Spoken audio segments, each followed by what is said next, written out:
Bonsoir à tous, chers amis, bonsoir à tous.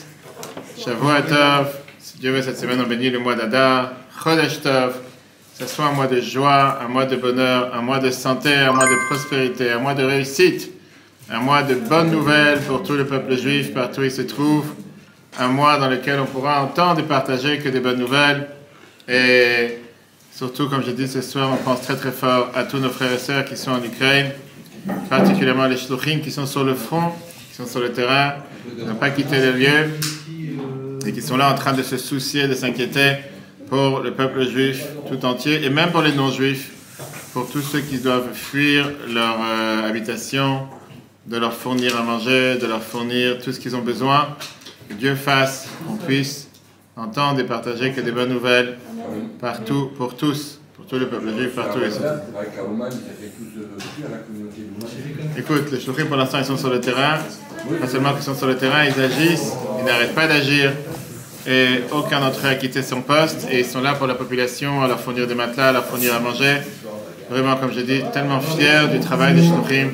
Le monde entier le reconnaît, Shavua Tov. Donc, Shavua Tov, et que Dieu fasse qu'on puisse. Qui sont des super-héros? Les shluchim, je suis tout à fait d'accord.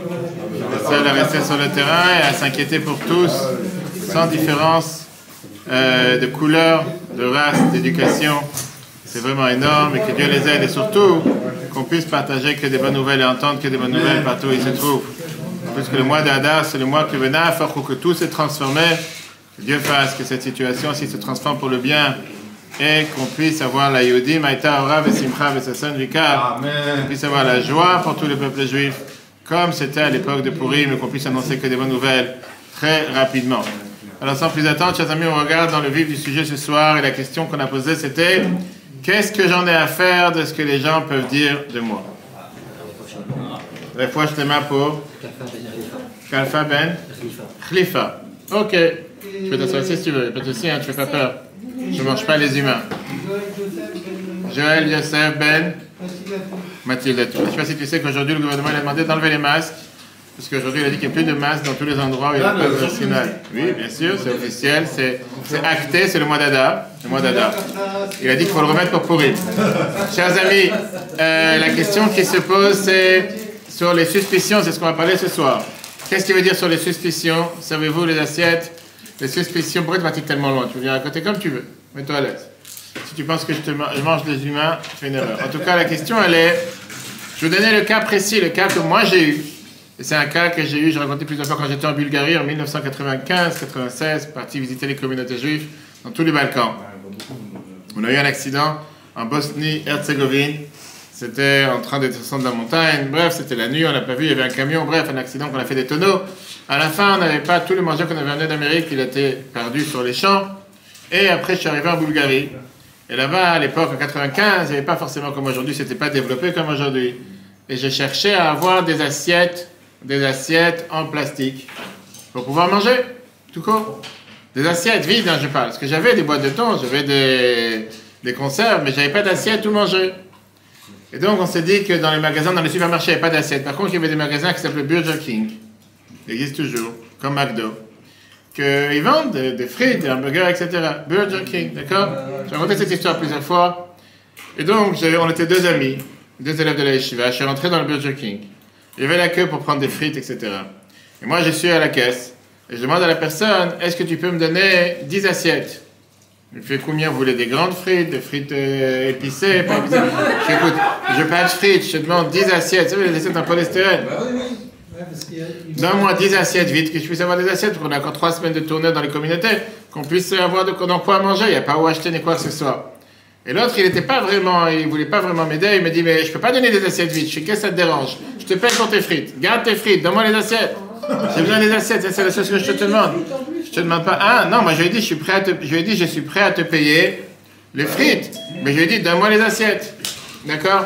En train de parler, ça a pris quoi? 3-4 minutes?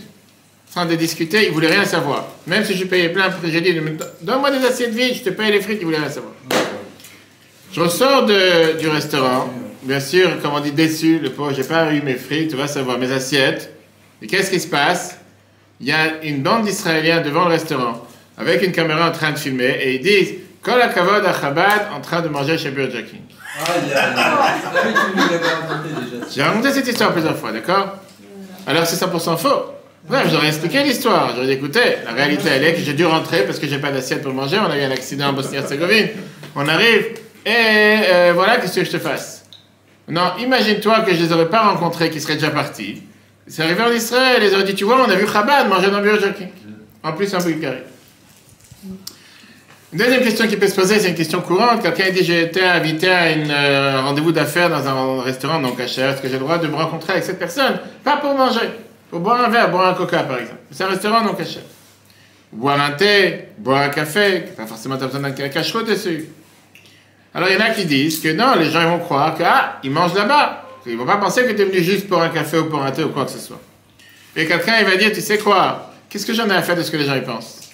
L'essentiel, c'est que Dieu, c'est la vérité. Je ne suis pas là pour répondre à tout le monde. Tu peux penser ce que tu veux, parler ce que tu veux. Qu'est-ce que j'en ai à faire? Moi, je fais ma vie. Tu n'es pas content, ça ne te plaît pas, pense que tu as envie. On ne va pas répondre aujourd'hui à toutes les questions en Afrique. Mais ce qu'on va voir aujourd'hui, c'est le dilemme. Un dilemme intéressant qui fait partie de tous les problèmes que nous avons dans la vie. Est-ce que je dois me considérer avec ce que les gens ils pensent de moi? Est-ce que je dois en avoir à faire réellement avec ce que les gens ils peuvent dire de moi? Ou bien, il n'y a pas de fin au colportage, il n'y a pas de fin au rapportage, il n'y a pas de fin à ce que les gens peuvent dire. Sans fin, tu vas toute ta vie en train de répondre à ce que les gens ils veulent penser, accuser, etc. Quelqu'un, par exemple, qu'on l'a suspecté de quelque chose, est-ce qu'il doit forcément se battre à propager la vérité dans toutes les plateformes? Ou bien, c'est de toute façon, ceux qui veulent parler du mal, ils diront du mal. Ceux qui ne veulent pas parler du mal, et donc, il vaut mieux pas se prendre la tête et continuer ma vie tranquille, laisse-moi vivre. Qu'est-ce que tu réponds? À toi la question. Non. Pas se soucier du regard des autres. La vie est belle et on avance. Ok. Quelqu'un d'autre? Qu'est-ce que tu dis toi? C'est fautif que tu as des fous qui te regardent et qui pensent que tu es tordu? Ça dépend ce que ça touche. Si ça touche à votre honnêteté, à votre intégrité. Encore une fois, ça peut toucher ce que tu veux. La réalité est d'accord. Je sais que je suis intègre, je sais que je n'ai pas fait telle et telle chose. Qu'est-ce que je commençais à répondre à n'importe quel chien qui aboie? C'est une question ou je mange? Je ne sais pas. La question. Hein? Oui. Alors, c'est ce qu'on va voir ce soir. Pourquoi? On va voir 3 questions majeures qui se posent dans la paracha de cette semaine et que tous les commentateurs m'ont demandé ces questions. Quel était le but qu'au début de la paracha, Moshe donne le bilan? Parachat Pekoudé, c'est la paracha des noms dans laquelle il donne le bilan. Voilà les dépenses, voilà ce qu'on a fait avec l'argent qu'on a amassé pour le temps. Pourquoi il fait savoir le bilan des rentrées et des sorties? D'accord? Combien d'argent, combien de cuivre a été prélevé pour le temple? Et combien il les a dépensés pour préparer les différentes. Il faut faire tourner les salades parce que sinon, après, Jean-Claude va s'énerver qu'il travaille 2 fois. Il met et il remet. Est-ce que quelqu'un vraiment pensait qu'il a pris de l'argent de côté et il est parti à Dubaï avec? Ou bien il est parti acheter un yacht sur la Côte d'Azur? Qui pensait une chose pareille sur Moshe? Ça, c'est numéro 1. Numéro 2. Une fois qu'on voit qu'il donne les calculs et qu'il donne les détails exactement de ce qu'il va faire ou ce qu'il a fait avec l'argent, on voit que l'or, il n'en parle pas. Le lingot d'or, il n'a pas compté. On voit dans la paracha qu'il te compte les pièces d'argent, il te compte les cuivres, mais le vrai trésor, c'est pas où il est. D'accord? Et la question est surtout que Moshe, il vient et il te fait le calcul de l'or qu'il a reçu, mais il ne te dit pas les dépenses. Qu'est-ce que tu as fait avec l'or? Facile de compter les pièces en cuivre. C'est pas ça qui m'intéresse, je veux savoir l'or. Qu'est-ce que tu as fait avec l'or? Maintenant, tout le monde sait que faire un bilan avec les rentrées sans les sorties, automatiquement, ça révèle des suspicions. Qu'est-ce que tu as fait? Tu as reçu tant de lingots d'or, tu as reçu tant de kilos d'or. Qu'est-ce que tu as fait avec? Troisièmement, même quand il compte le cuivre, on voit qu'il ne parle pas du kior. Le kior, c'était ce fameux bassin qui était 12 robinets dans lequel les Kohanim, quand ils rentraient le matin, les prêtres, ils se lavaient les mains et les pieds pour rentrer dans le temple en se préparant comme on se lave les mains avant la tefila, etc. Maintenant, pareil, tu dis on a reçu tant de cuivre, tu dis voilà ce qu'on a fait comme dépense, et cette dépense-là, tu ne la comptes pas. Donc automatiquement, tu révèles la suspicion ici. Il y a des choses que tu calcules, oui, des choses que tu ne calcules pas, des choses que tu fais savoir, des choses que tu ne fais pas savoir. Oui ou non, j'ai dit, on ne peut pas danser sur tous les mariages. Ou soi-disant, tu es honnête et sérieux, tu fais savoir tout ce que tu as reçu et tout ce que tu as dépensé, inclus l'or et le cuivre, etc. Ou bien, tu n'en parles pas, c'est tout. Qu'est-ce que tu commences à faire tout à l'heure? Revenons dans le vif du sujet, parce qu'avec cette paracha, cette semaine, on termine avec quoi? On termine le Chumash qui est appelé le Chumash de la délivrance, qu'on est sorti d'Égypte. Et on termine aussi le fait d'avoir construit le temple, parce que la semaine prochaine, on commence à parler des sacrifices. Et donc, la première partie de la paracha, Moshe vient et te parle des rentrées et des sorties. La suite devient comment les composants, les différents meubles qui ont été amenés à Moshe pour pouvoir mettre le temple en place et pour pouvoir préparer l'inauguration du temple. Regardons le premier verset, Shemot 38. Et les Pkudei Mishkan, comme j'ai dit, c'est un verset qui relève beaucoup de questions. Voici les comptes du Mishkan. Le Mishkan a Edut, le temple d'assignation. Achapakan Moshe, Alpi Moshe qui a été préparé sur l'ordre de Moshe. Avodat Alvim, le service de Levim, Biyad Itamar, dans la main d'Itamar ben Aaron à Cohen, le fils d'Aaron. Rashi vient et te dit, et les Pkudei. Dans cette paracha, nous on a compté, Kol Mishkelen Idvat Mishkan, tous les poids des dons du Mishkan, la Kesef pour l'argent, les Zav pour l'or, la Nechoshet pour le cuivre. Pkudei, ça vient du mot compter. Et la paracha, c'est pour te dire justement tous les détails de tout ce qui a été compté, tout ce qui est rentré dans la caisse du Mishkan. Et la question que tout le monde se demande, quel est le but de compter? C'est très bien que la bracha, la bénédiction ne se trouve pas dans quelque chose qui est compté. Regardez ce que le Rachaim nous dit, la fameuse phrase, Amram, Zichrono Livracha, nos sages nous disent, Eina bracha shora, lo bedavar asamui, velo bedavar amanui. La bénédiction ne peut pas se trouver ni dans quelque chose qui est compté, ni dans quelque chose qui est caché. Parce que si tu sais caché, tu sais pas ce que tu sais pas que tu l'as.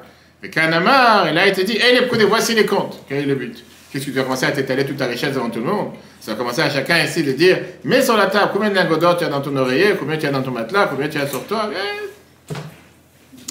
Maintenant, qui est ce Itamar ben Aaron à Cohen ici? La Torah nous dit, voici les comptes du travail des Lévi'im dans la main d'Itamar. De qui tu parles? Qui est ce personnage? On ne sait pas encore de qui on parle. Qu'est-ce qu'il faisait ici? C'était le comptable, c'était l'expert comptable, c'était quoi? C'était le commissaire au compte. Qu'est-ce qu'il faisait ici? Le Rachaim vient et te dit, Avodat Lévi'im beyad Itamar. Enyadoua, je ne sais pas, Mabal el Hamed, qu'est-ce que tu es venu m'en enseigner? Velama Itamar, pourquoi Itamar, velo Elazar Cohen et pas Elazar, son grand frère? À part lire le plan comptable, il y a encore une question qui fait bondir quand on commence à voir n'importe quel comptable qui est sa première année de stage. Veïza va nous faire regarder comment la Torah te dit. Il y avait l'or du balancement, l'or qu'on a ramassé, c'était Tesha Vesrim Kikar, 29 Kikar, c'était une somme d'argent, c'est une manière de compter l'argent. Shvameot Veshloshim, 730 shekels, pièces, mais shekel à Kodesh dans les pièces d'argent. Ça c'est l'or. Kesef Kudaïda et l'argent, c'était Meat Kikar, 100 Kikar. Kikar, c'est comme un lingot d'argent, on dort. Velef Shvameot, 1775, shekel, shekel à Kodesh, shekel dans les shekels, etc. Et là, une fois qu'il a dit combien il a reçu, Torah te dit, Vaïhi, commence à te dire, Meat Kikar Kesef, les 100 lingots d'argent que j'ai reçus, la tzek et tatane à Kodesh, comment je ne vais pas traduire toute la phrase, que c'est un long paragraphe, si c'était fait pour les socles du parochet, les socles des poutres, etc., etc. Les 1775, j'ai fait avec ça les poutres, les crochets pour les poutres. Le cuivre qui était 70 lingots et 2400 shekels, j'ai fait telle et telle chose, et la suite, etc. Donc, qu'est-ce qu'on voit dans ce verset? Que tout ce qui est par rapport à l'argent et le cuivre, qui sont les moins importants, te donne un détail exact de ce qui est rentré et ce qui est sorti. L'or, il te dit seulement ce qui est rentré. Il ne te dit pas ce qu'il a fait avec. Pourquoi Moshe rentre ici dans quelque chose qui est problématique? Il te dit, j'ai reçu tant d'or, et tout d'un coup, tant de lingots d'or, on ne sait pas ce qu'il a fait avec. Ce n'est pas ma question, c'est la question du Kliyaka. Regardez dans le texte. Le Kliyaka, qui est commentateur de la Torah, il vient et te dit, Lama asa cheshbon, pourquoi il a fait un calcul? Alma she'asa me'akesef ve'anchosh, ce qu'il a fait avec l'or et le cuivre, l'argent et le cuivre. Velo asa cheshbon alma she'asa me'azav. Il n'a pas fait de compte de ce qu'il a fait avec l'or. Comme j'ai dit tout à l'heure, même quand tu rentres dans les détails de ce qu'il a fait avec le cuivre, il manque quelque chose d'important. Le kior, qui était ce fameux grand bassin, qui était à l'entrée, avant même de rentrer dans la Hazara, pour qu'on puisse se laver les mains et les pieds le matin. Les prêtres, il y en a qui disent qu'il y en avait plusieurs, il y en a qui disent qu'il n'y en avait qu'un, 12 robinets. Donc là, il te donne un bilan. Voilà ce que j'ai fait avec le cuivre.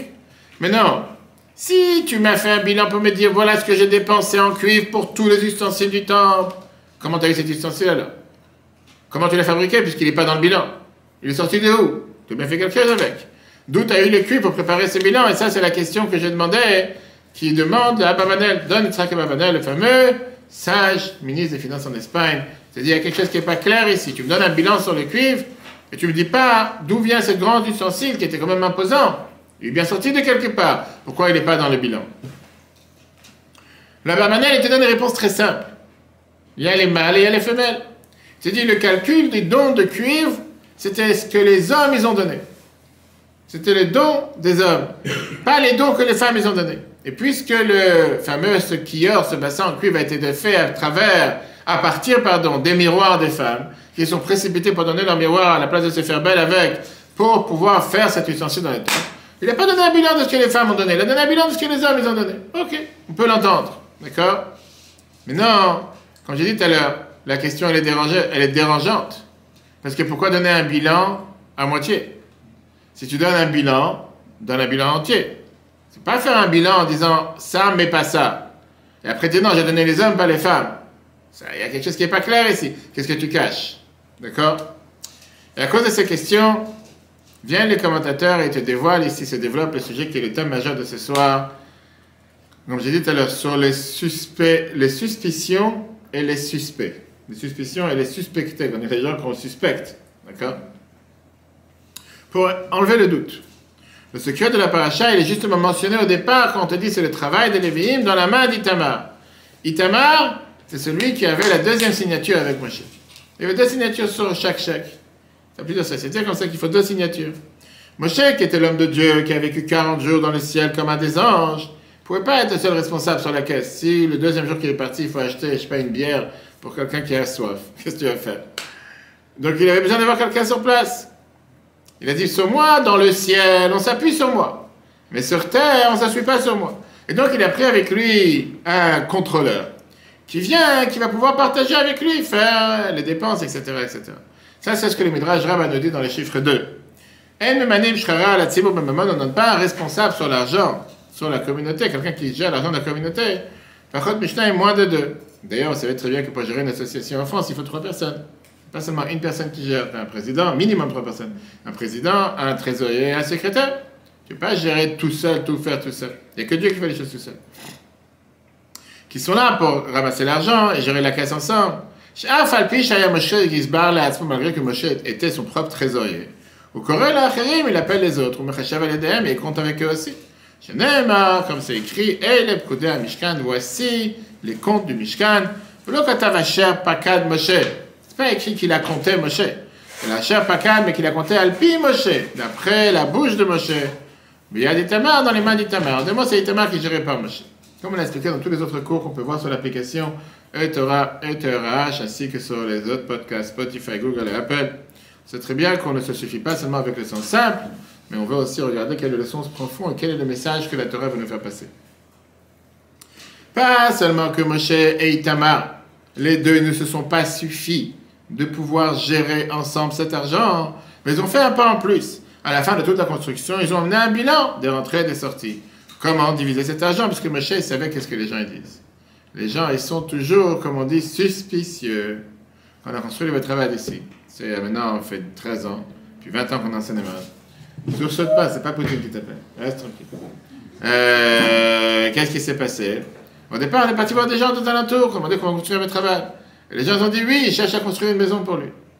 Comme il va avoir une maison où vivre, pour ça, j'ai construit. Je dis, ok, elle va qu'on dit avec plaisir. Pourquoi pas? La réalité, c'est qu'on n'a jamais vécu ni habité ici. Les 3 étages, viens visiter ce que tu veux. On ne vit pas ici, c'est pas notre maison. Oui, c'est la maison de tous, c'est le maître travail, c'est la maison de tout le monde. Mais dans des gens, tout d'un coup, oui, il ramasse de l'argent parce qu'il doit construire une maison pour lui. Ok, allez, va, qu'est-ce que je te dis? Mais tu as des gens comme ça, des gens, ils sont suspicieux. Peu importe qui tu es. Qu'est-ce que les gens... C'est pas important qui tu es, je veux dire. L'essentiel, c'est qu'est-ce que les gens ils pensent sur toi. Et en règle générale, les gens, ils se disent, qui dit qu'il est sérieux? Qui dit que ce qu'il dit, c'est tellement vrai? Qui dit que c'est la réalité? Les gens, ils ont tendance à juger l'autre par rapport à leur trait de caractère. Et puisque les gens, parfois, ils ont tendance, eux, à se tromper, parfois pas faire les choses correctement, ils disent, oui, Moshe aussi, il se trompe. Et Moshe aussi, pas forcément qu'il fait les choses correctement. Regardez ce que le Midrash nous dit. Le Midrash, dans Shemot Rabbah, Midrash Rabbah te dit comme ça. Comment ça se fait que Moshe il a cherché à faire avec eux un calcul? Pourquoi il a cherché avec eux un compte? Dieu il le croit. Dieu il a dit dans la Torah, Lochen Avdi Moshe, c'est pas comme ça qu'il se comporte mon serviteur Moshe. Bechol Beiti Ne'emanu. J'ai confiance en lui dans toute ma maison, je fais confiance à les yeux fermés. Vous, tsarich le chashev bifnehem. Lui, il a besoin de commencer à faire un calcul face à ses moqueurs. Et la Shema, Moshe, il a entendu les Tzanei Israël, les moqueurs du peuple juif. Il a toujours existé, c'est pas d'aujourd'hui. Mais d'Abrim et Achorav, qui parlait de derrière lui. Sheneema, qui disait, Vaya, que vos Moshe Oel, quand Moshe arrive dans la tente d'assignation, Yered, Amoud, Ana va descendre cette colonne de gloire, cette colonne de fumée qui existait, ce nuage. Diber, et Moshe va parler avec Moshe, Veibitu Achare Moshe. Et ils vont pouvoir le voir seulement de l'arrière de Moshe. Qu'est-ce qu'il disait? Ces moqueurs. Ma'ayomrim. Rabbi Yochanan, il dit, ils disent, heureux celui qui a enfanté un tel enfant. Kol Yamav, toute sa vie, tous ses jours, à Kadosh Baruch Hu Medaber, Dieu, il parle avec lui. Kol Yamav, toute sa vie, où Mushlam, la Kadosh Baruch Hu, il est parfait pour Dieu. Raframa, il dit dans Ayomrim, il disait, Kama Shamen Orpov et Savaro Shel Ben Abraham. Combien est grosse, combien est gras la nuque et le cou de ce fils d'Abraham, parlant de Moshe. Regardez combien il s'engraisse. En bon français. Pas parce qu'il mange des saucisses ou des merguez tous les jours. Son ami lui dit, Adam, celui qui a géré ces sommes astronomiques d'argent qui ont été ramassées pour construire le temple, tu ne penses pas qu'il doit être riche? Bien sûr qu'ils s'en ont mis plein les poches. Il ne s'appelait pas pot de vin, nom de famille, comme il y en a en Seine-et-Marne. Il prenait des pots de vin. C'est Shema Moshe, quand Moshe a entendu une chose pareille. Amalem, il leur a dit, Chayechem, je vous jure, je vous promets. Nigma Mishkan se terminera la construction du temple. Et Ten Lachem Cheshbon, je donnerai un bilan, je donnerai un compte. J'aurai les détails. Maintenant, je te dis, entre nous, tu penses qu'en leur donnant les détails, ils ont été convaincus? Les non-convaincus ne seront pas convaincus de toute façon. D'accord? Mais non. Tu parles d'un des moments des personnes les plus importantes sur terre. Moshe descend du ciel avec les deux tables de la loi. Son visage, il est clair. Son corps matériel montre comment il s'est élevé dans le ciel. Et là, le peuple juif dit, une partie dit, regarde comment il est merveilleux, regarde cet homme-là, regarde cette personne terrestre qui est née d'un homme et d'une femme. Comment il est arrivé à un niveau si élevé? Mais certains disent, non, il est parti s'enrichir sur le compte du temple. Et c'est comme ça qu'il est devenu riche. Et la vérité, elle est que ce qu'il a fait, Moshe, cette semaine, il n'avait aucune obligation à l'Afrique à le faire. Il n'avait pas d'obligation de le faire. Il a été rigoureux avec lui-même, ce qu'on appelle l'ifnim mishurat adin, mieux que la règle de l'art. D'où on le sait. Regardez la Mishnah. Ça y est, qu'est-ce qui se passe? D'accord. Mishnah Shkalim. Tu voulais juste le bonjour, ok? La Mishnah Shkalim, chapitre 3, verset Mishnah 2, te dit la phrase suivante. Ein atorem, celui qui prélève l'argent pour le temple, nirnas, l'homme bargot chafut, il n'a pas le droit d'avoir un habit avec doublure. Pourquoi? Pour ne pas mettre caché comme on fait dans les passes frontières. Certains qui cachent dans les doublures des sachets de savon, des barrettes ou autre chose. On connaît un peu les langages, hein? Il y a des savons. On ne parle pas des savons de Marseille. On parle pas des savons de Marseille, on parle des autres savons. Velobe minal, ni avec une chaussure, velobe sandal, ni avec une chaussure en cuir ou des chaussures dans lesquelles à l'époque ils pouvaient mettre dans les doublures, faire cacher des choses. Pourquoi? Shema Yahashir, de peur qu'il va s'enrichir. Il va être riche, les gens vont dire, mais Troumat Alishka Yahashir. Il s'est enrichi de l'argent qu'il a ramassé pour le temple. Shadam, Tsarich, la tête et Abriot, quelqu'un, il doit être droit devant les créatures, que derrière chez Tsarich, la tête et Abakom, comme on doit être droit devant Dieu. Chez Neymar, la fameuse phrase qui a été dite aux enfants de Gad et Rouven, Veyitem Nekiyim, Hachem ou Israël, il faut être propre devant Dieu et devant le peuple juif. Pas de blanche, comme on dit. Mais non, ça veut dire quoi? Que tu as un devoir d'être propre aux êtres humains aussi, comme tu es propre à Dieu. Mais non, cette halakha, c'est une halakha qui est active, qui veut dire tu n'as pas le droit de faire des choses qui peuvent amener au soupçon.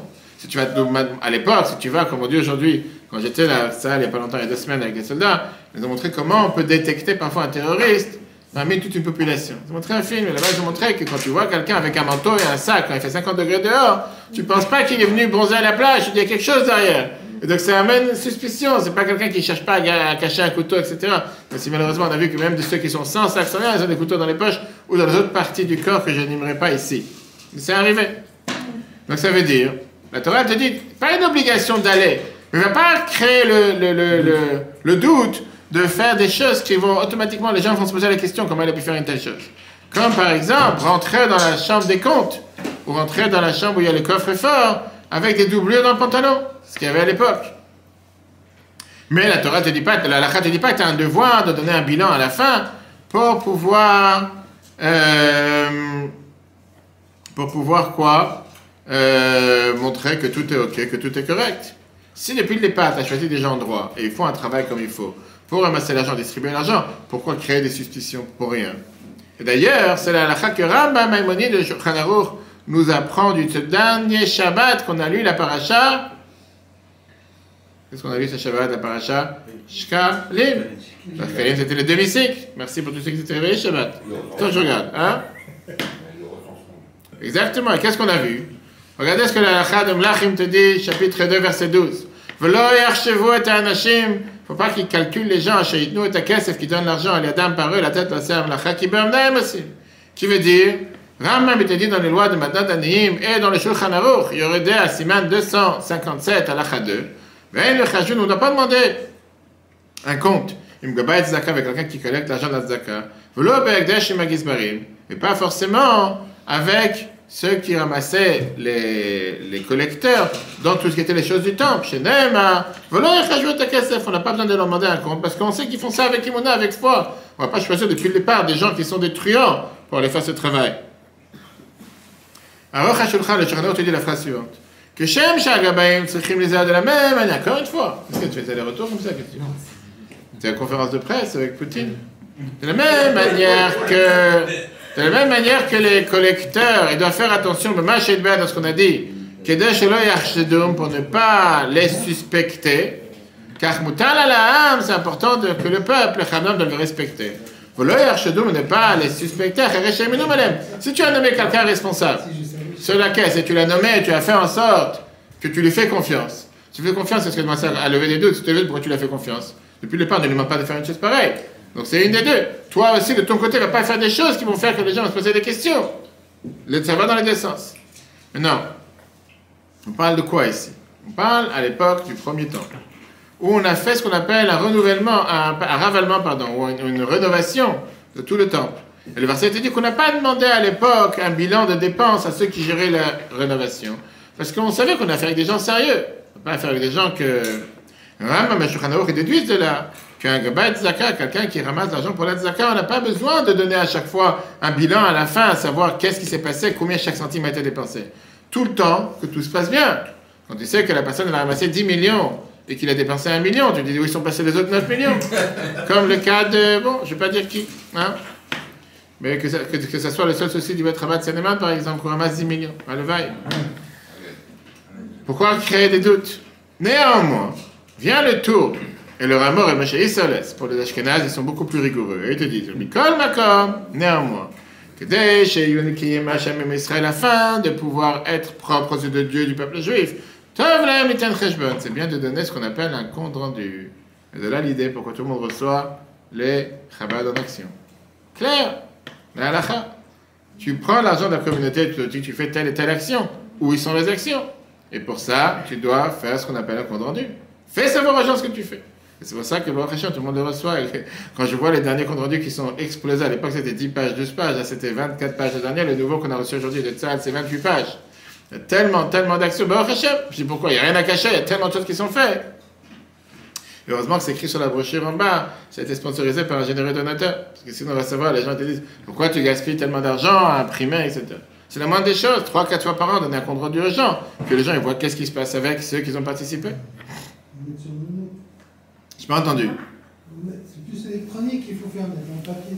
Il y a les deux. Faut pas être contre la presse papier. Faut pas être contre la presse papier. Oui, je suis d'accord avec toi. Le papier, on met à la poubelle. Qu'est-ce que tu es devenu écolo maintenant? Non, tu prends la... Tu envahis. Ceux qui se Tu prends tous les papiers, tu mets à la poubelle. Non, faut pas. Quand tu vois mes travaux, tu vas pas mettre à la poubelle. Non, du bettravade, non. Non, du bettravade, non. Non, du bettravade. Ah, je sais pas du bettravade. Du bettravade, non. Du bettravade, on a 4-5 fois par semaine. Par an, pardon. Pourquoi par semaine? Par an. T'as les mailings des fêtes, t'as les 4 rencontres rendus, pas tous les jours. Allez, va. Ok? Maintenant, qu'est-ce qu'on voit? Même après le tour de leur amour, il te dit pas que c'est une obligation. Il dit ça serait bien de. C'est pas une obligation. Maintenant, on voit que tout ça, la source de cette rigueur, qui est beaucoup plus on va dire que l'obligation basique est venue de Moshe. Le Bach, il vient te dire dans ce qu'on a dit tout à l'heure. Moshe Katav, ce qui t'a écrit au Mikol Makom, néanmoins, que Desh Eyun Nikiyim Hashem pour être propre aux yeux de Dieu, Zuladim ça va pas c'est pas écrit dans Shulchan Aruch.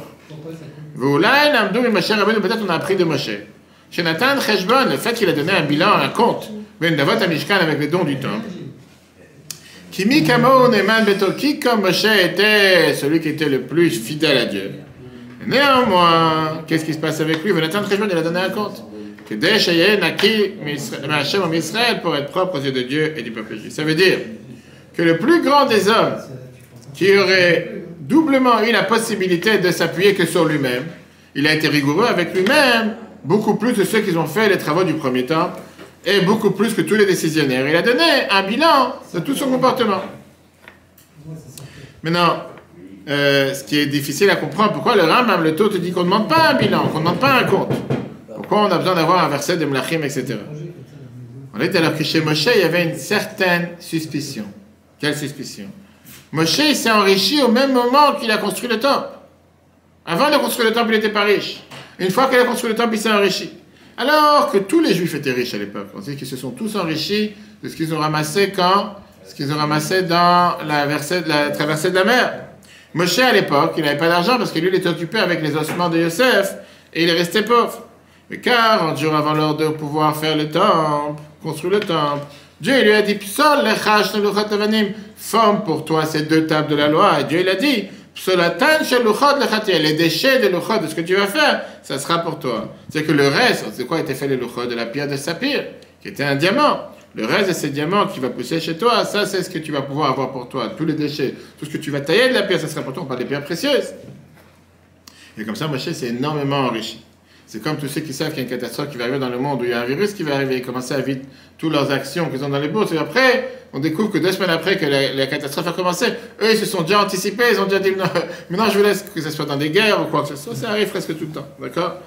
Mais non, c'est ça on va dire la suspicion extra ou spéciale qui était sur Moshe. Et donc il devait se comporter avec une précaution hors norme. Sinon, il n'aurait pas dû le faire, c'est une explication qui est donnée. Ok. Quel était le message que Moshe voulait faire passer? D'abord, 2 enseignements, comme on l'a dit, d'abord le sens simple. Premièrement, rentrer ou faire en sorte que les gens aient des suspicions, c'est s'amener sur soi des ennuis. Qu'est-ce que tu t'enfermes avec une femme dans la chambre? C'est pas ta femme, pourquoi tu fermes la porte? Qu'est-ce que tu as besoin de faire une chose pareille? On a vu combien d'histoires, les dernières décennies, les dernières années, avec combien de gens qui sont tombés, encore des grands journalistes récemment sans prononcer leur nom, pour un oui ou pour un non, et qu'on dit oui parce qu'il y a 10 ans, il y a 20 ans, qu'est-ce que tu as besoin des ennuis? Quand on voit comment la Torah protège une personne, quelqu'un qui dit qu'est-ce que j'en ai à faire que les gens y parlent, demain on va se venger de lui. Premièrement.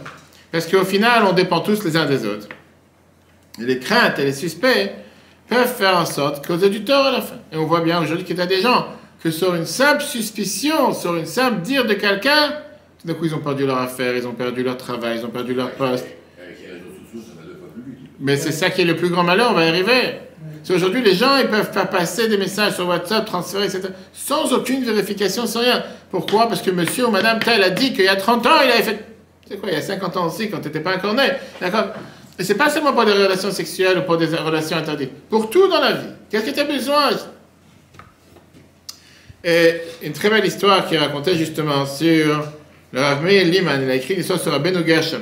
Rabbeinu Gershom qui était, on ne sait pas d'où vient cette histoire, il a le trône du roi. Rabbeinu Gershom était celui qui avait fait le fameux décret qu'on n'a pas reçu marier avec 2 femmes. La polygamie est interdite. Même si d'après la Torah, officiellement, ça aurait pu être permis, c'est les Sfaradim, ils n'ont pas pris. Mais Rabbeinu Gershom, il a dit qu'on n'a pas le droit. Pourquoi? Parce qu'il y avait beaucoup de commerçants à l'époque qui abandonnaient, qui partaient chez eux pour plusieurs années pour aller faire du commerce. Et dans l'endroit où ils travaillaient, ils se mariaient avec une autre femme, une deuxième femme, à l'époque c'était permis, d'accord? Et ils avaient des enfants. Et il aurait pu se passer que ces enfants-là, ils vont se marier avec les frères et sœurs du même père. Mais pas forcément des registres. Et donc Rabbeinu Gershom, il a fait ce kherem, il a fait ça depuis plus de 1000 ans, qu'on n'a pas le droit de se marier avec 2 femmes. Chez les Sfaradim, pas forcément non plus, on sait qu'il va pas s'allier avec 4 femmes, mais c'est pas tout le monde. D'accord? Il y a beaucoup de gens qui n'arrivent pas à s'en sortir avec une femme déjà. C'est pas... Maintenant, Rav Liman raconte une histoire qui te dit que un danger qui s'est passé à l'époque. Il dit que l'empereur, il a entendu que Shlomo HaMelech, il avait un trône en or, pardon, qui était très très beau, et avec des différents animaux qui étaient sur les marches. Il a demandé à Rabbeinu Gershom, qui était le plus grand sage du peuple juif dans les pays ashkénazes à l'époque, en 11e siècle, de lui faire la même chaise. Rabbeinu Gershom, il a dit que pour pouvoir faire un tel trône, comme le roi Salomon il avait, ça demandait une quantité d'or interminable, une énorme quantité importante. Et je suis sûr que les travailleurs, ils vont mettre dans la poche.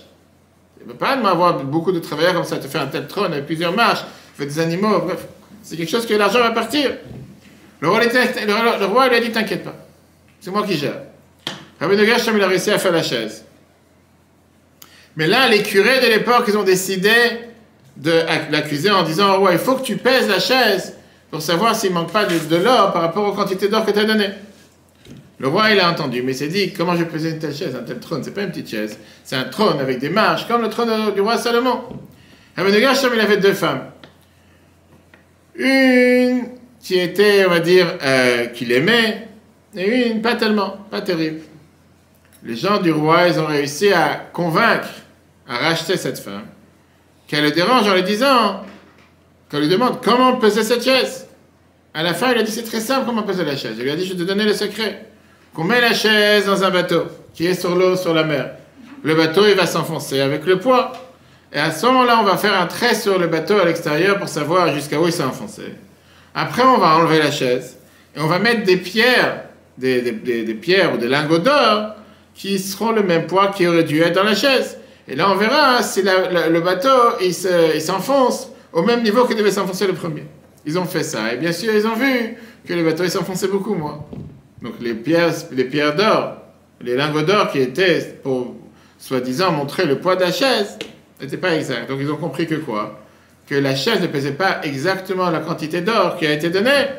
Le roi s'est énervé, mais il ne pouvait pas tuer Rabbeinu Gershom, parce qu'il lui a promis qu'il ne va rien lui arriver. Depuis le départ, il a dit qu'il y aura des destructions. D'accord?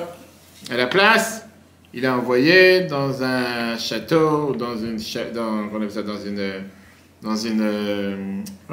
un château éloigné, au bout du, un donjon si tu veux, au bout du pays, jusqu'à la fin de sa vie. Tout le monde l'a abandonné. Tout le monde l'a abandonné, sauf la première femme, celle qu'il aimait. Elle était en bas du château. Elle le suppliait, essaie de penser à la manière comment pouvoir t'enfuir de ce château. Comment de cette castle, comment on dit, c'est pas juste un château, c'est les phares. Oui, quand tu vois ça, comment on appelle ça? Un château, d'accord. Un château de l'époque, une tour.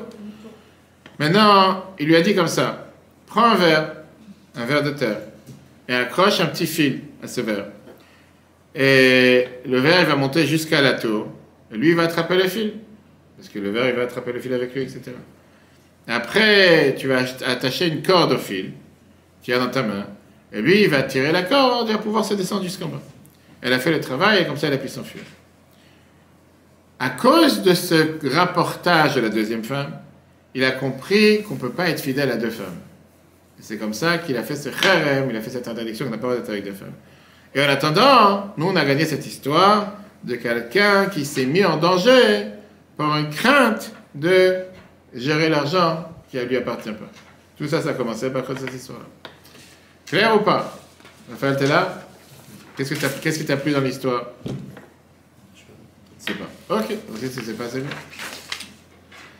Quand on parle de quelqu'un comme Moshe, à peu votre raison, quelqu'un qui était le grand de la génération, le danger est doublement grave. Parce que quelqu'un du peuple juif qui est responsable, il doit être un modèle, il doit être un exemple. Et si chez lui, il y a quelque chose qui n'est pas comme il faut, ça peut chez le public être une porte ouverte à n'importe quelle bêtise. Parce que les erreurs d'un dirigeant peuvent parfois devenir le standard du public. D'accord? Si le rabbin il vient à la synagogue 5 minutes en retard, les gens disent c'est le rabbin il est venu en retard, moi je vais venir une demi-heure en retard. De toute façon, c'est toujours de sa faute. Et donc ça s'appelle un chilul Hashem, ça s'appelle une profanation du nom de Dieu.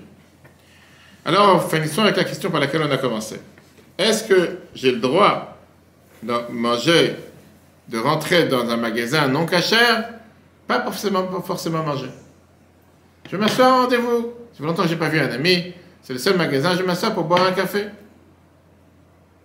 Tu as ça régulièrement dans les aéroports. C'est celui qui prend l'avion régulièrement comme moi. On a l'habitude, quand tu vas dans les aéroports, tu attends une heure, tu dois acheter une boisson. En général, tu as les restaurants, tu fais la queue, les gens ils sont avec leur plateau, etc., pour les payer à la caisse. Alors, imagine-toi que tous ceux qui passent, il y a des centaines de milliers de personnes qui passent, qu'il y a 25 portes, 30 portes. Et ouais, monsieur le rabbin qui fait la queue au restaurant. Et c'est qu'est-ce qu'il est parti acheter là-bas. Et je ne savais pas qu'il y avait des mangers cachés ici. Et ils ne te parlent même pas. Ils ne te demandent même pas de questions. Ils ne t'ont pas parlé. Ils font des fois des photos, des selfies, après savoir dans Facebook, WhatsApp. C'est monsieur le rabbin, il est parti acheter un jambon beurre. Et va savoir ce qu'il te raconte. Ah, tu peux montrer que tu es ressorti de là-bas avec, je sais pas, une simple boisson, là, chacun a son plateau. Pour dans leur tête, ouais, le plateau, tu l'as mangé avant, derrière, après, tu es parti t'asseoir, va savoir. Et les gens ne se posent pas la question. Rabbi Moshe Feinstein, qui était un des plus grands poskim, des plus grands décisionnaires de notre génération, il permet, quand il y a de la souffrance, en demandant quand tu ne peux pas te retenir, quand c'est vrai, tu dois boire. Mais il te dit, il vaut mieux éviter quand tu peux éviter. Regardez ce qu'il dit, Grot Moshe dans Rachaim, Siman 40. Est-ce qu'on peut rentrer dans un restaurant sans cache-route et tu as très très faim et tu veux manger quelque chose? Tu veux manger un fruit? Il y a des fois en Amérique, moi, ça fait des bananes avec un plastique autour, ou des pommes avec un plastique autour. Ou acheter une canette, je sais pas, quelque chose de... Tu peux rentrer et manger betsina en cachette. Et ben comme ça, c'est quand quelqu'un je sais pas, il va pas rester sans manger ou il reste super quoi que ce soit. On n'a pas fait un décret. Mais si tu as un de tes amis qui est là-bas, tu dois lui dire, je ne peux pas me retenir, j'ai très soif. Et tu dis, je ne vais pas pour acheter à manger, je vais pour acheter une boisson. Aval, mais tu dis que là, tout va, quand tu n'as pas de tristesse ou de souffrance particulière, elle n'est qu'un état, on ne peut pas rentrer. Pourquoi? Parce que, voilà, tu amènes les soupçons sur toi. J'ai toujours raconté l'histoire. Ça fait c'est un livre d'histoire qui n'est toujours pas sorti. C'est tellement d'histoires ici. Une fois, j'étais parti, à chaque fois que je vais aller voir des gens, que ce soit les préfets, les maires, etc., à chaque fois, j'amenais du chocolat, à la fin de l'année, nouvelle année, etc. Et une fois, j'étais ici à Carrefour. Il y avait le magasin Chef de Bruges qui vend du chocolat. Et maintenant, moi, je suis parti. Je n'avais pas le temps d'aller à Paris pour emmener du chocolat d'Amiel ou autre, etc. Donc, j'ai dit, bon, je vais l'acheter. Il y a, sur la liste du consistoire, il y a des chocolats Chef de Bruges qui sont cachés. D'accord? Et moi, je fais la queue. Et le bon Dieu, il fait toujours bien les choses, que le moment où tu décides de faire la queue, il y a quoi? Une personne devant moi, il n'y a pas 36, c'est pas 10 minutes d'un quart d'heure.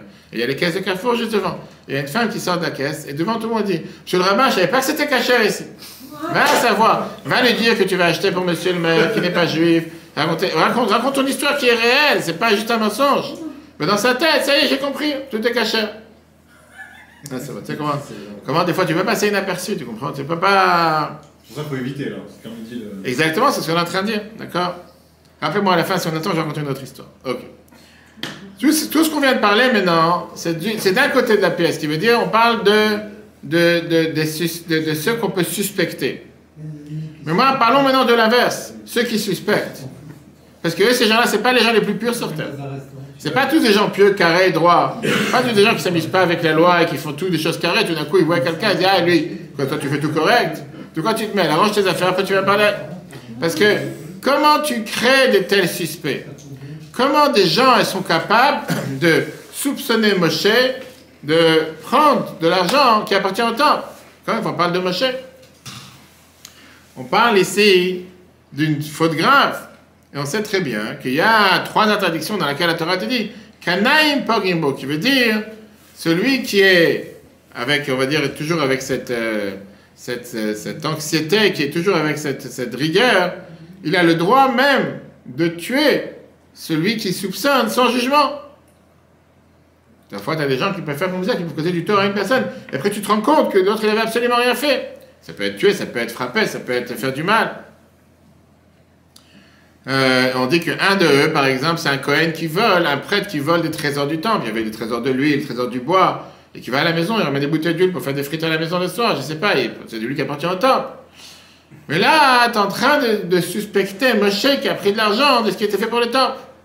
Dans le livre du Moussa, et pas la Chassidoute, tu amènes une base, et c'est amené aussi dans la Chassidoute par rapport à d'autres sujets. Que le Midrash qu'on amenait tout à l'heure, il te dit que ceux qui suspectaient Moshe, c'était les Leitzanei Israël, les moqueurs des Juifs. C'est pas les gens bien, ça va tout expliquer. Que toute suspicion, merci, je pensais que tout le monde dormait, toute suspicion commence avec un sourire, avec une blague, avec un roman, avec de l'humour, mais après, avec le temps, cette suspicion commence à devenir quelque chose de réel. Qu'est-ce qu'il dit le Tanya dans le premier chapitre? On peut revoir sur l'application et Torah et tous les podcasts, Spotify, etc. Que tout ce qui est les moqueries, tout ce qui est les vanités, tout ce qui sont les bêtises et tout ce qui est se vanter et les paroles en vain vient de la base qui est le vent. Pourquoi? C'est de la même manière que l'âme cherche en général à chercher les choses à l'intérieur, au plus profond d'une personne. Mais il y a aussi ce qu'on appelle tout ce qui est le vent, tout ce qui est vide. Je parlais justement avec les enfants Shabbat, que la Chassidut te dit qu'on a pris un discours du Rabbi sur quoi la parole, c'est quelque chose qui ne marche pas tout le temps. Des fois tu parles, des fois tu t'étais. Il y a des gens qui parlent tout le temps, ils ont un problème. La pensée, c'est quelque chose qui fonctionne à H24. Et la Torah te dit que comment tu fais pour gérer, ou comment tu fais pour te débarrasser de tes mauvaises pensées. Par ça que tu remplis ta tête avec des bonnes pensées. Avant de dormir, il y a une histoire d'un tzaddik, dis un psaume, fais la prière avant de dormir. Et c'est comme ça que tu jettes les mauvaises pensées. Parce que sinon, la pensée, ça fonctionne tout le temps. Quand tu finiras par dire, je me suis réveillé avec un cauchemar, pourquoi toi un cauchemar, pas moi? Réfléchis à ce que tu vois avant de dormir, ce que tu regardes, ce que tu lis, etc. Donc la pensée, si la tête est vide, automatiquement, tu as des mauvaises pensées. C'est conseillé de dire un psaume avant de dormir. C'est ce qu'on dit dans le schéma, le soir, on dit des psaumes avant de dormir, dans tous les schémas, on fait des psaumes, etc. Et donc, puisque l'âme, elle est obligée de s'exprimer quelque part, quand il n'y a pas de sens, quand il n'y a pas de but, quand il n'y a pas de quelque chose de concret, automatiquement, les gens ils ont besoin de rire. Viens, on va prendre un café. 3 heures pour boire un verre qui fait 2 cm. 2 centilitres. Qu'est-ce que tu vas parler? Regarde son, regarde l'autre, regarde sa voiture, regarde l'autre, regarde ce qu'il a fait. Passer le temps pour rien faire. D'accord? Et de là vient commencer à parler de l'un, parler de l'autre, et se monter sur l'un, se monter sur l'autre. Mais ça peut être, comme je disais tout à l'heure, une porte de danger pour le fauteur. Parce que tu commences à faire une blague, tu commences à faire une vanne sur Moshe. Regarde combien son cou est gras, on a vu tout à l'heure. Oui, le Midrash il a dit. Et à la fin on dit, tu vois, comment il peut gérer l'argent du temple et être si maigre? Il y a quelque chose derrière. Il doit certainement manger du foie gras 3 fois par jour. Et de là, la leçon de morale qui est énormément importante. Pas chaque chose c'est une blague. Pas sur chaque chose on peut avoir de l'humour. On rigole pas sur un tzaddik. Quelqu'un qui parle avec Dieu. Quelqu'un qui est le tzaddik de la génération. Pas tout ce que tu veux, pense, tu dois le dire à voix haute. Il y a certaines choses où on peut fermer ta bouche. Réfléchis avant de parler. Mais avec tous les miracles qu'ils ont vus, ils étaient comment? C'était la génération qui était appelée d'un côté d'Ordéa, qu'ils ont vu Dieu, entendu Dieu, et c'était les plus tordus sur terre. Chaque semaine, on voit encore comment ils se plaignent. Et chaque semaine, ils énervent Moshe. Et chaque Moshe finit par dire, j'en peux plus, je veux mourir. Il y a des psaumes où ils ne font que ça. Oui, exactement. Qui était celui qui était le plus grand génie de l'humour que la Torah nous raconte? Korach, le cousin de Moshe. Comment il a réussi avec ses blagues? Parce que c'était un comique. Il n'était pas bête, la Torah dit il était intelligent. Comment il a réussi avec ses blagues en se moquant de Moshe? La Torah nous dit comme quoi il se moquait des mitzvot que Moshe enseignait au peuple juif. Et comment il a raconté toute son histoire qui n'avait pas de fond, avec une femme veuve qui a acheté un champ, et que Moshe lui a dit, t'as pas le droit de planter kilaim. Kilaim, c'est-à-dire t'as pas le droit de planter 2 graines ensemble. Après, t'as pas le droit de labourer avec un taureau et un âne ensemble. Après que tu vas récolter le blé, tu dois donner la trouma et les masser à mon frère, qui est Aaron, et de fil en aiguille, il ne va plus rien lui rester. D'accord? Ça, c'était toute une invention qu'il a fait, qui ne s'est jamais passé. Rambam te dit, c'est la même raison pourquoi la Torah, elle a fait énormément attention avec qui? Avec une femme, Myriam. Alors que Myriam, elle n'a rien dit, c'est ce qu'on dit tous les matins dans la prière, Zachor et Asher Asa Hashem Lokecha li Myriam. Rappelle-toi ce que Dieu il a fait à Myriam. Qu'est-ce qu'elle a dit, Myriam? Elle a parlé avec qui? Avec Aaron, son frère, en disant, t'as vu que Moshe, depuis qu'il parle avec Dieu, il n'est plus avec sa femme. D'abord, tu es dans leur chambre, tu sais s'ils ont des relations ou pas, de quoi je me mêle? Mais d'abord, qu'est-ce qu'elle a dit de mal? Et néanmoins, elle a été punie pour ça. Néanmoins, elle a eu la lèpre. C'était considéré du lachon hara. Pourquoi juste colporter? Pourquoi juste parler pour parler? Ça a détruit un des 2 temps. Ok, c'est naturel, la haine gratuite. La Torah veut t'apprendre ici le danger qu'il y a de s'occuper de la vie privée d'un tzaddik, d'un pieux. Ça commence avec juste du colportage, juste des rapportages. Après, ça commence avec des blagues. Et ça finit par un manque de crainte de Dieu, un manque de hirat shamayim. Comme ça, Rambam m'a dit dans les Khatoum Hatzarat. Le Rabbi te dit qu'il y a quelque chose de beaucoup plus grave ici. Le danger n'est pas seulement de se moquer d'un tzaddik. Le danger ici, c'est que ça raffaiblit celui qui parle. Parce que par ça que tu commences à parler, tu commences à te mettre des idées dans la tête. Tu commences à avoir des mauvaises pensées, tu commences à avoir un manque de crainte de Dieu, que tu n'aurais pas eu tout ça si tu n'aurais pas osé parler contre un tzaddik. Le Rabbi dit ça dans l'écoute Sichot 22, page 67. En oral, vous ne l'avez pas à l'intérieur. Dans la mauvaise langue, il y a 2 manques. D'abord, le dégât que tu peux faire à la personne sur qui tu parles. Et deuxièmement, le dégât que tu te fais à toi-même. Parce que la force de la parole qui est à l'intérieur de l'âme, parler négatif, ça fait automatiquement que c'est pour ça que la Torah elle fait attention. Avec tout ce qui se passe aujourd'hui en Ukraine, j'ai des amis que la seule chose qui peut propager sur WhatsApp, c'est regarde, il est parti, regarde l'autre, que les choses négatives. Tu ne peux pas parler du positif. C'est pour ça que j'ai fait toujours sur Facebook de montrer comment les shluchim dansent, comment ils sont présents. Montre les points positifs. Tu peux toujours être négatif. Tu peux toujours être quelqu'un qui regarde le point noir sur la feuille blanche. Regarde la feuille blanche, il y a tellement de choses positives dans ce qui est en train de se passer. Il y a tellement de juifs, de frères et sœurs, de shluchim, qui donnent leur vie pour des gens qui ne connaissent même pas, des juifs comme non-juifs, qui viennent dormir dans les bâtiments Chabad, ils remplissent des matelas, ils leur donnent à manger. Des gens qui n'ont jamais entendu parler d'eux. Montre le bienfait de ce que les shluchim font sur la planète. Au lieu de montrer, regarde, le temps qui a été tiré, regarde le bâtiment qui a été explosé. Qu'est-ce que tu vas gagner à montrer des photos de guerre? Qu'est-ce que ça va amener? C'est dramatisant. C'est plus parlant, exactement. Plus affoler les gens. Ça, c'est ce que Rambam te dit. Ça, c'est ce qui a appelé les paroles des Rechaim. D'abord, tu commençais à parler pour rien dire. Après, tu commences à te moquer des gens pieux. Après, tu commences à moquer des tzadikim. Et après, à la fin, tu commences à douter de ce que les tzadikim te disent. Et à la fin, tu commences à te mettre des mauvaises choses dans la tête. Et à la fin, tu es totalement noir. Tu vois que du noir. Tu n'as pas besoin d'avoir des lunettes teintées, comme on dit, quand tu rentres comme il a, lui. Quand tu vas dans le soleil, tu vois tout d'un coup les lunettes noires. Et même en hiver, ils ont les lunettes noires. Même pendant la nuit, ça devient noir. Ils ne voient plus le jour. Ils voient que du noir. Non, tu n'avais pas de lunettes pareilles? Tu n'avais pas une lunette comme ça quand tu rentrais? C'est moi qui vois noir, là. Ok, très bien. De l'autre côté, comprenons, on n'a pas répondu à la question, l'autre côté de la comportement de Moshe. Comment ça se fait qu'il a donné un bilan partiel? Oui, tu rappelles les questions ou pas? T'es là ou t'es plus là? T'es déjà hypnotisé totalement? Attends, on n'a pas encore fini. À la fin, on est hypnotisé par le milieu. Comment tu expliques le fait qu'il a fait un bilan partiel? D'abord, qui rappelle seulement les rentrées de l'or, mais qui saute sur les dépenses. Il ne parle pas qu'est-ce qu'il a dépensé de l'or. Et sur le cuivre, il ne dit pas qu'est-ce qu'il a utilisé comme argent pour préparer le kior, qui était ce grand bassin pour sauver les mains. Écoutez ce que Rabbi Yonatan Eifshitz donne comme réponse magnifique, et dans les plus grands sages du peuple juif en Allemagne. Il donne sur le don de l'or. Il dit comme ça. L'or, il a été donné par les riches. Ce n'est pas les pauvres qui ont donné de l'or. Le cuivre et l'argent a été donné par les gens simples les gens simples du peuple juif. Les riches n'ont pas de crainte. Les riches, en général, ils ont une idée large, une pensée large, ils ne vont pas aller fouiner ce qui se passe dans la vie des autres. Ils sont larges, ils voient large. Si tu fait des dons d'or, ils savent que tu sais ce que tu vas faire avec.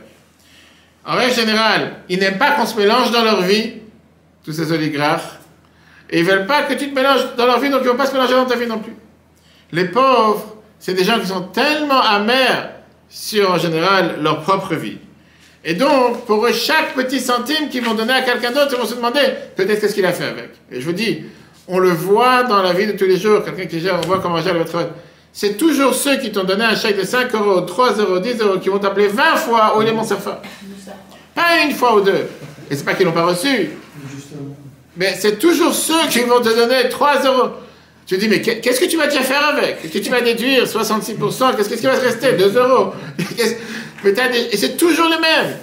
Je n'ai pas dit, bien sûr que, et c'est justement une des bases fondamentales quand tu t'occupes d'une association, c'est d'être reconnaissant, de donner un serfa, de donner une lettre de remerciement, ce qu'on essaie de faire au Betrabat tout le temps. Je parle au Betrabat de Seine-et-Marne dans la semaine, aujourd'hui instantané par le site. C'est redevable, c'est tout à fait normal. Mais tu as des gens qui vont t'appeler 10 fois. Je ne l'ai pas reçu, je l'ai reçu, je l'ai perdu. Pourquoi? Parce que tu as donné 10 euros, c'est vraiment... Tu as perdu tellement d'argent à appeler... Ça, c'est Rabbi Yonatan Eifshitz. Le client qui a te donné une autre réponse. Je dis que dès qu'on a fini la construction du temple, Moshe il a amené un bilan. Mais vous ne pouvez pas encore donner le bilan de l'or. Pourquoi? Parce qu'on n'a pas encore fini de faire les habits du Kohen. Et les habits du Kohen avaient besoin de l'or. Et on les écrit dans la paracha de cette semaine. Donc ça aurait été un bilan erroné. Plus ou moins. Il n'y a pas plus ou moins. Tu n'as pas encore acheté. Tu n'as pas encore tissé les fils d'or. Tu n'as pas encore mis les pierres précieuses. Comment tu vas donner un bilan sur l'or? Mais en plein milieu, il s'est passé quelque chose qu'il avait déjà écrit le reste du bilan. Regardons dans Shemot, chapitre 38, verset 28.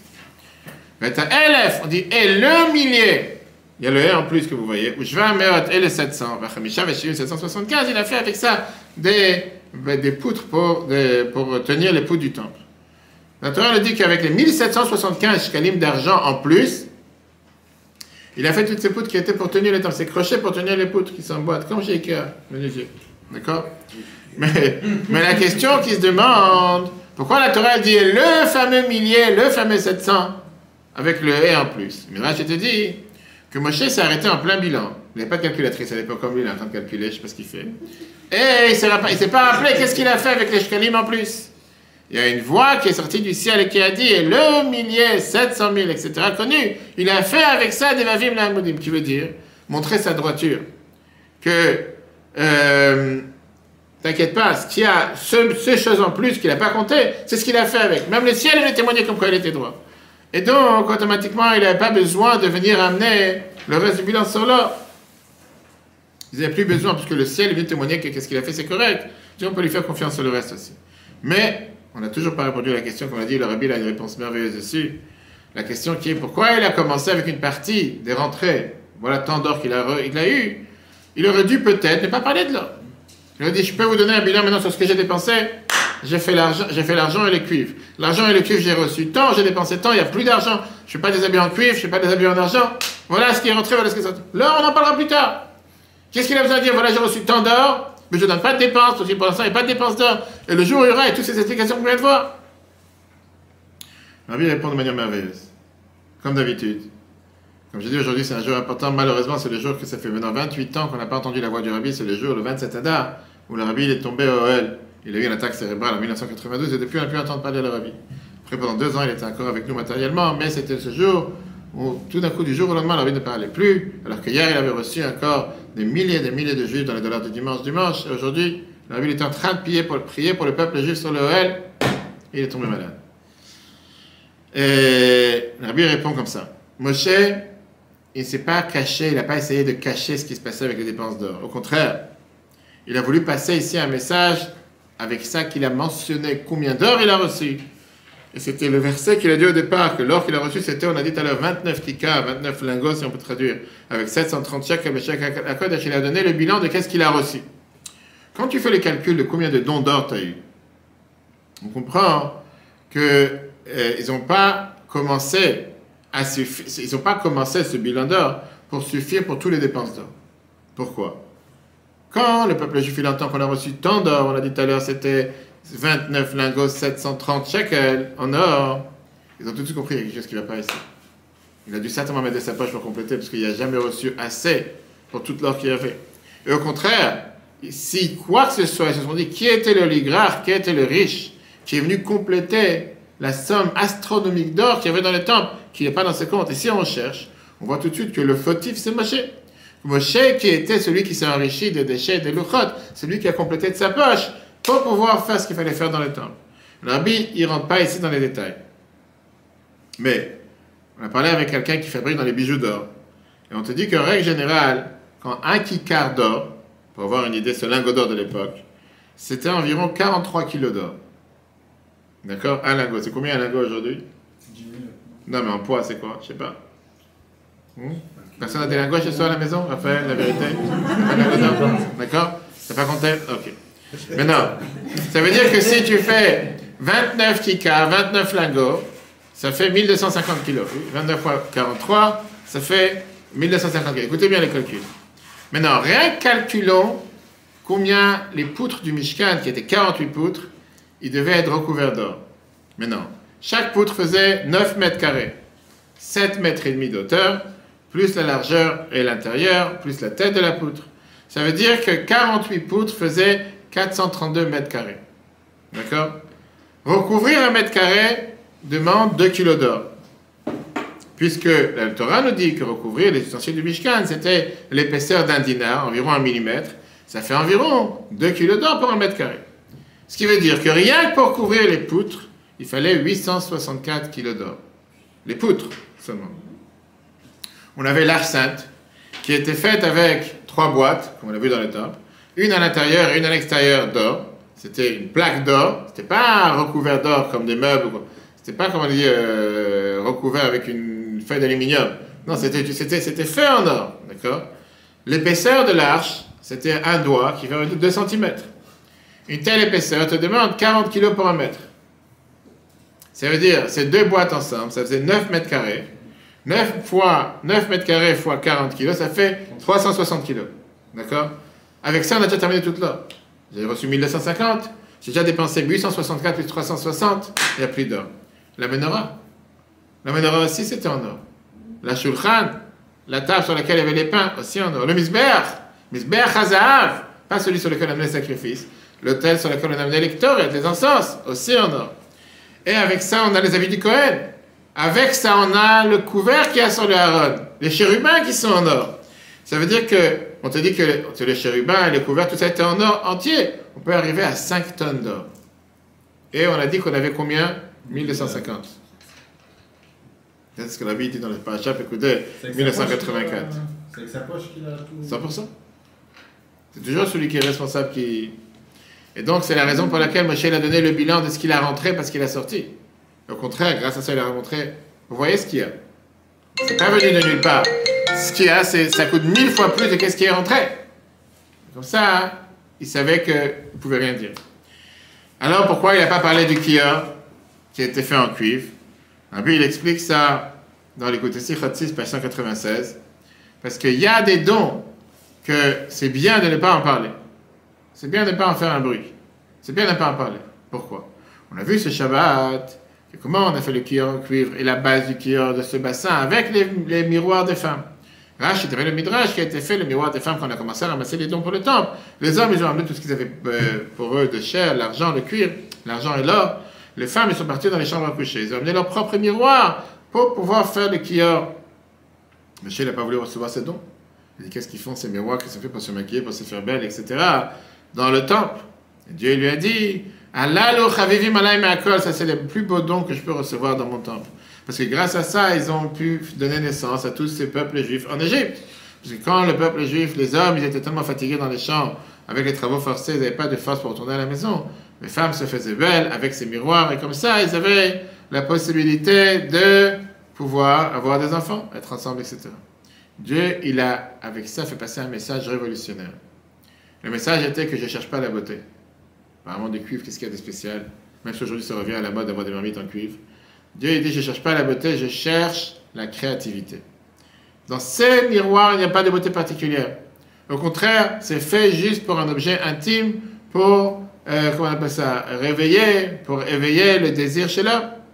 Mais qu'est-ce qu'il y a de plus important pour moi dans mon temple, avec cette créativité, d'être capable de faire quelque chose dans ce monde? De prendre cet objet qui est fait pour faire des choses qu'on pourrait penser qui ne sont pas aptes au temple, pour se battre contre le mauvais penchant, et grâce à ça, faire descendre des peuples juifs sur terre. Ça, c'est le plus beau cadeau que j'ai pu recevoir pour le temple. C'est pour ça que Moshe, il n'a pas parlé de ce don à voix haute, parce qu'il n'y avait pas de quoi, pas sur chaque chose, il faut en parler à voix haute. De l'autre côté, avec ça se trouve la beauté qu'il y a sur terre. Quand quelqu'un, il sanctifie ce qui est caché, quand on réussit à avoir la crainte de Dieu, même dans les choses les plus cachées, là se trouve le plus grand don. Là, il attendait ce kior, il attendait ce bassin qui était le premier qu'on rencontrait en arrivant dans le temple, avec lequel les Kohanim, ils se lavaient les mains et les pieds.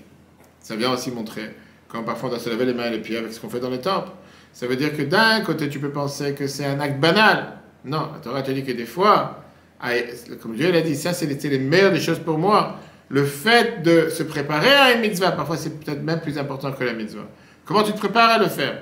Tu dis, bon, c'est pas grave, comment, quoi, je rentre dans la rue, j'ai encore mon chapeau plein de neige, plein de boue, c'est pas grave, je suis en train de prier à Dieu, je finis. Maintenant, quand je vais manger, je peux pas manger comme ça. Quand tu vas au restaurant, tu vas t'habiller, tu vas enlever le manteau, tu vas enlever les gants, tu vas t'asseoir, tu vas te mettre convenable, et après tu vas manger. Pourquoi quand tu vas prier, je ne vais pas faire la même chose?